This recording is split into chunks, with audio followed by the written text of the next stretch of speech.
I hired her to plan someone else's wedding. I never expected she'd look at me across the table, smile softly, and say, "You'd make the perfect groom." And in that moment, I wasn't sure if she was joking, or confessing something neither of us was ready to admit. I never thought much about wedding planners. To me, they were people in the background, the ones who made sure flowers didn't wilt, tables weren't crooked, and guests didn't notice when something went wrong.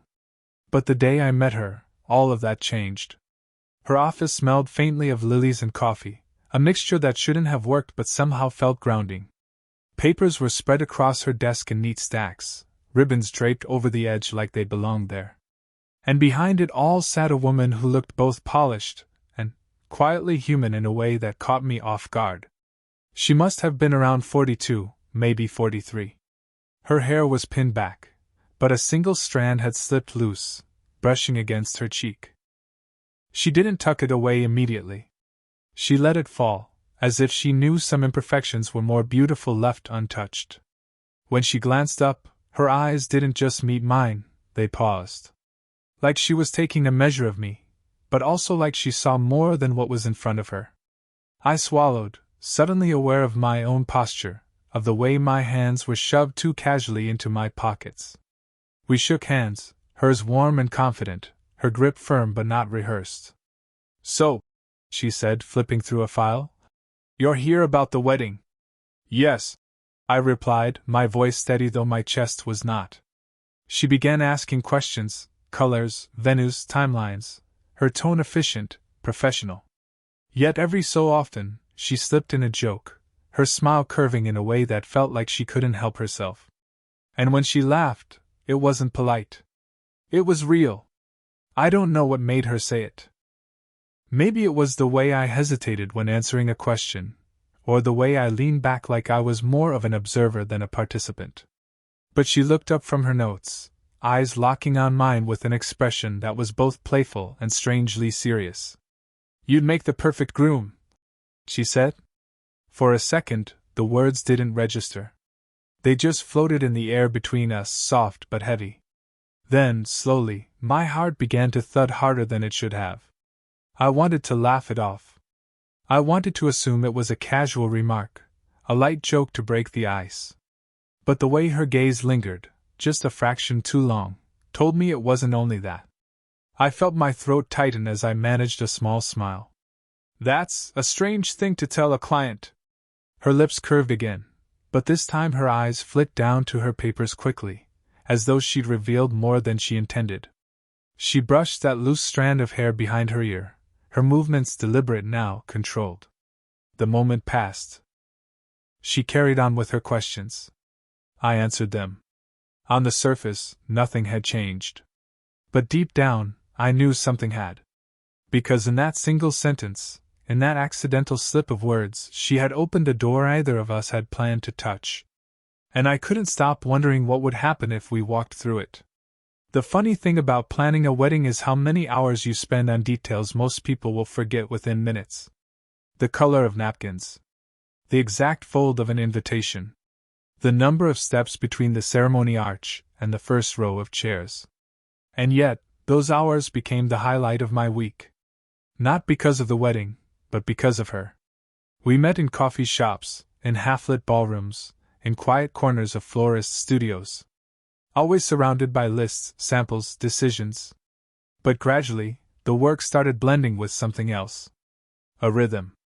A kind of companionship that felt almost too natural. She asked me questions no one else did. Not just, "What kind of flowers do you like?" but, "What kind of place feels like home to you?"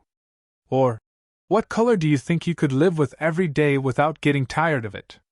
At first, I thought they were just clever ways to figure out my taste. But the more she spoke, the more I realized she was curious about me. And I found myself asking things back. "What book are you reading right now? Do you even enjoy going to weddings after planning so many?" Simple questions, but her answers weren't rehearsed. They were honest. Sometimes funny. Sometimes tinged with a weight I couldn't ignore. She kept her distance, though. There was a line she never crossed. Her tone stayed professional, her body language composed. Yet, every so often, something slipped through. Like the time we sat at a long oak table, reviewing fabric swatches. My hand moved to grab a piece of ivory silk at the same moment hers did. Our fingers touched, barely a brush, but enough to send a ripple straight up my arm. She didn't flinch, but she didn't move away either. Just that 1 second of shared warmth, before she calmly picked another swatch and slid it across the table. Or the afternoon we tested the acoustics of an empty reception hall. She clapped her hands, her laughter echoing in the cavernous space. I laughed too, the sound bouncing off the walls, until it suddenly faded into quiet. And in that quiet, we stood facing each other, the echo still hanging between us. A moment that could have tipped into something else, until she cleared her throat and went back to business. But the truth is, the more she pulled back, the more I leaned in. Not physically. Not yet. Just emotionally. I caught myself studying the way she tilted her head when she listened, how her smile always started in her eyes before it reached her lips. I told myself it was nothing. Just admiration. Just respect. Just the natural closeness that comes from working side by side. But deep down I knew. These weren't just planning sessions. These were collisions. Small ones. Quiet ones. But enough to make me realize I was no longer thinking about the wedding at all. I was thinking about her. It was late. One of those evenings where the city outside felt quieter than usual, as though even the streetlights were tired. We had been sitting across from each other for hours, wedding spreadsheets spread out between us, coffee mugs long emptied. And then, somewhere between debating candle heights and linen textures, the conversation slipped. She told me about her past. Not in a dramatic way. Not as if she'd been waiting to confess something. It just happened. A soft opening. A truth spoken into the air almost by accident. I wasn't always good at this, she said, fingers absent-mindedly tracing the rim of her glass. When my marriage ended, I felt useless, I suppose. Lost. I didn't even know how to put one foot in front of the other. Planning weddings was a way of forcing order into the chaos. A way of proving I could still make something beautiful out of a mess. Her voice didn't crack, but I could hear the weight underneath it. That careful steadiness people learn when they've had to hold themselves together too many times. I wanted to say something.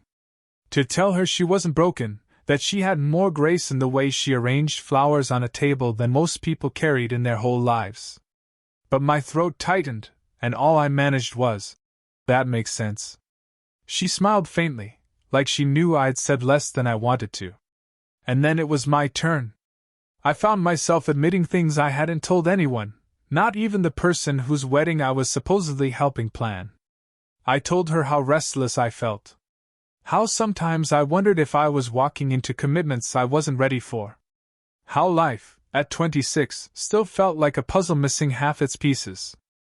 "You're too young to feel that way," she teased lightly, though her eyes betrayed something else.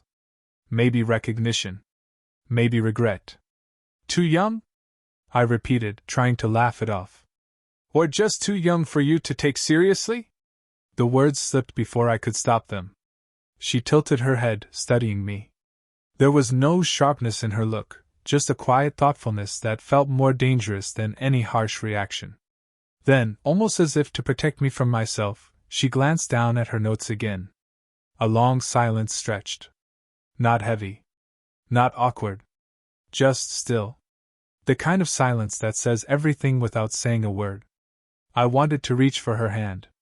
Just to let her know I'd heard her, that she wasn't alone in her confession. But I didn't. My fingers stayed curled against the edge of the table, the space between us humming with what could have been. And in that silence, I realized something. This wasn't about planning a wedding anymore. This was about two people, separated by years and circumstance, both standing at the edge of something neither of us was ready to name. Something fragile. Something real. Something we both wanted, even if either of us could admit it yet. The night of the storm is still etched into me. We had stayed late at the office, going over final contracts. Rain had been threatening all afternoon, heavy clouds rolling in, but neither of us paid them much attention. Until the sky finally broke open. Thunder cracked, shaking the windows. Rain slapped against the glass in steady sheets, blurring the world outside into silver streaks. The power flickered once, then again, before plunging us into half-darkness. I laughed under my breath, trying to mask the sudden tightness in my chest. Guess we're trapped. She lit a candle from her desk, its glow soft and golden against her face. It carved shadows across her cheekbones, softened the lines of her expression. I'd never seen her like that, unguarded, illuminated by nothing but fragile flame. Trapped with work, she said lightly, though her smile was smaller than usual. We sat close, papers spread between us, the sound of rain wrapping us in a cocoon. Every so often, thunder would roll through, and she'd glance at the windows as though measuring the storm's strength. Then it happened. She leaned across me to reach for a pen.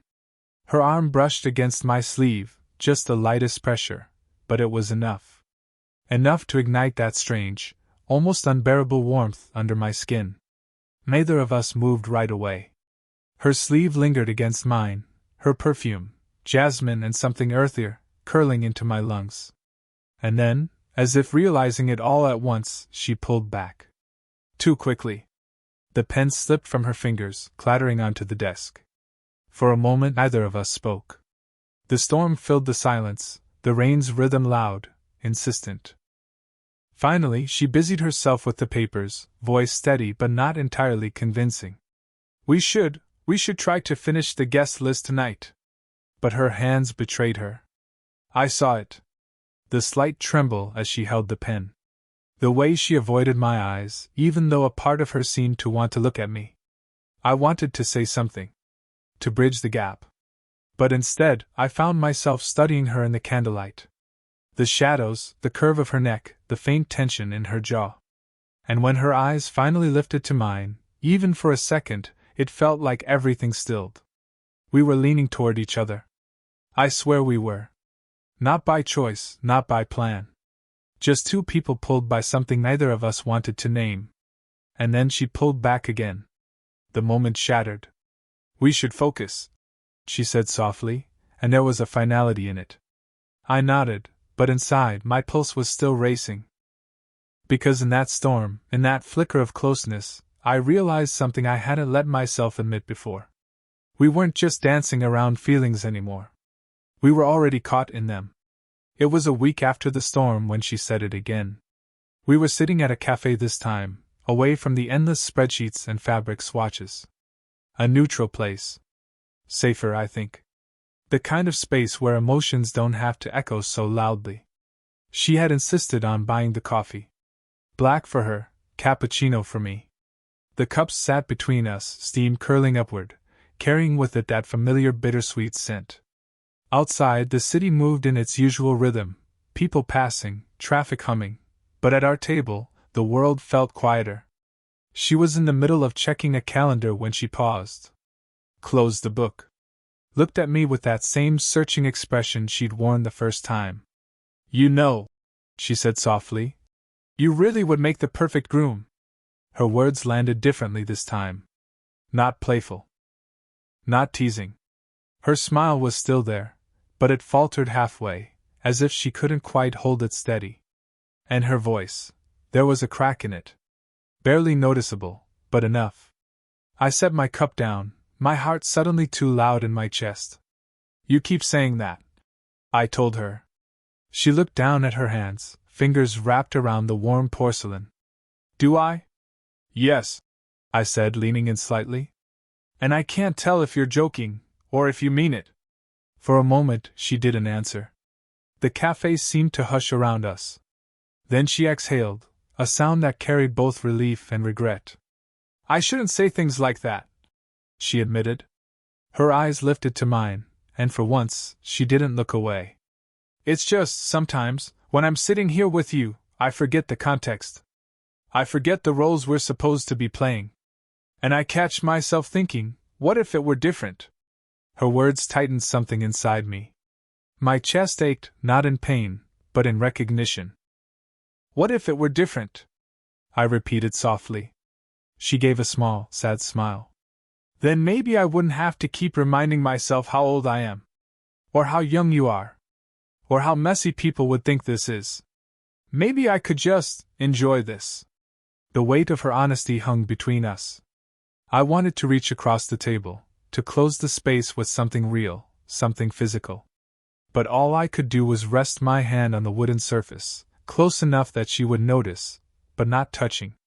Her gaze flickered down to it. She didn't move closer, but she didn't retreat either. Her fingers twitched once against her cup, like part of her wanted to bridge the distance but couldn't quite let herself. We sat like that for a long moment, no words, just the hum of the cafe around us and the quiet ache between us. And in that pause, I realized the truth. Her perfect groom wasn't just a throwaway line anymore. It was a confession. Not a declaration. Not a promise. But a crack in her walls, a glimpse of something she was too afraid to say outright. And it was enough to unravel me. The breaking point didn't come with a grand gesture. It wasn't dramatic or loud. It happened in the quiet, like most important things do. We were back in her office, late again, finalizing the last of the arrangements. The wedding was only weeks away, and every detail seemed to be closing in on us. Yet the only thing I could think about was her. The sound of her voice. The way she brushed her hair back when she was tired. The heaviness in her eyes when she thought no one was watching. I couldn't hold it in anymore. I need to tell you something, I said, my words breaking the calm. She glanced up, pen still in hand. What is it? My chest tightened. But I forced it out. I can't keep pretending this is just about a wedding. I can't keep sitting across from you and acting like I'm not falling for you. The silence that followed was unbearable. Her pen slipped from her hand, rolling across the desk. She didn't move to catch it. She just stared at me, her lips parted slightly, eyes unreadable. Don't, she whispered finally, her voice trembling. Don't say that. Why not? I asked, my voice sharper now, though not unkind. It's the truth. She shook her head, standing abruptly, pacing toward the window. The storm of her emotions was obvious in the way she held herself, arms crossed tightly, shoulders rigid. You're 26, she said, her back to me. I'm 42. Do you know what people would say? Do you know what it would cost you to even be seen with me like that? I stood too, my pulse racing. I don't care what people would say. I care about you. She turned then, her eyes shining with something raw, fear, longing, maybe both. It isn't fair to you, she whispered. You deserve someone who doesn't have to think about what decade of life she's in. Someone who isn't terrified of the consequences.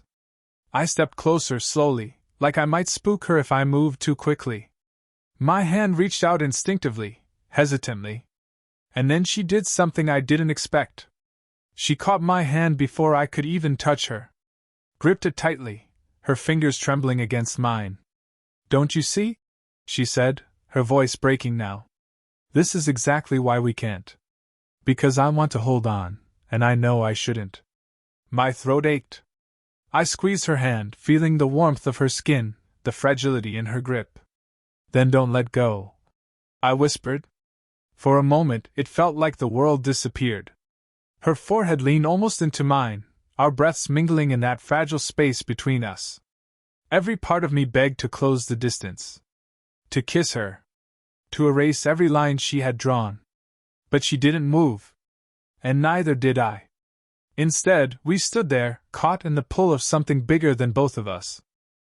And in that suspended moment, I realized, this wasn't about what was right anymore. This was about what was real. The strange thing about endings is that sometimes they don't feel like endings at all. Sometimes they feel like the smallest of beginnings. The wedding was only days away when I met her for the last official planning session. By then, every decision had been made, every list checked twice. There was nothing left for her to do but hand over the final folder, neat and precise, tied with a ribbon. You're all set, she said, sliding the folder across the desk.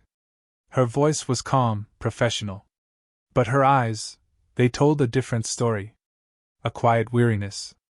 a quiet ache. I picked up the folder, but I didn't open it.